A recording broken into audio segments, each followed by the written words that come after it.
যশোরের অভিনগরে বাংলাদেশ জাতীয় party BJP আয়োজিত এক কর্মী সমাবেশ অনুষ্ঠিত হয়েছে। শনিবার বিকালে উপজেলার নোয়াপাড়া ইনস্টিটিউট মাঠে এ কর্মী সমাবেশ অনুষ্ঠিত হয়।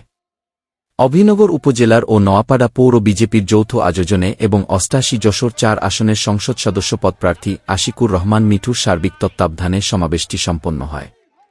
নোয়াপাড়া পৌর বিজেপির সভাপতি ও সাবেক ইউপি সদস্য আলহাজ্জ শেখ ইশারত আলীর সভাপতিত্বে সমাবেশে প্রধান অতিথির বক্তব্য রাখেন বাংলাদেশ জাতীয় পার্টি বিজেপি কেন্দ্রীয় কমিটির প্রেসিডিয়াম সদস্য ও সাবেক সংসদ সদস্য এম আমিন উদ্দিন। আমন্ত্রিত অতিথি হিসেবে বক্তব্য রাখেন যশোর জেলা বিজেপির আহ্বায়ক শাহজালাল ফন্টু।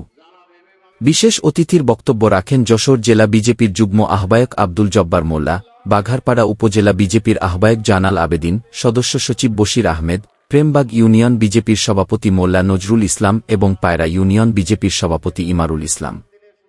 এছাড়াও উপস্থিত ছিলেন প্রেমবাগ ইউনিয়ন বিজেপির সাধারণ সম্পাদক আজুব আলী ভুইয়া, উপজেলা যুব সংহতির আহ্বায়ক রাকিবুল ইসলাম রাকিব, সদস্য সচিব আবদুল্লাহ আল মামুন রানা, উপজেলা শ্রমিক পার্টির আহ্বায়ক আব্দুল মজিদ সর্দার এবং সদস্য সচিব জুনায়েদ শেখ।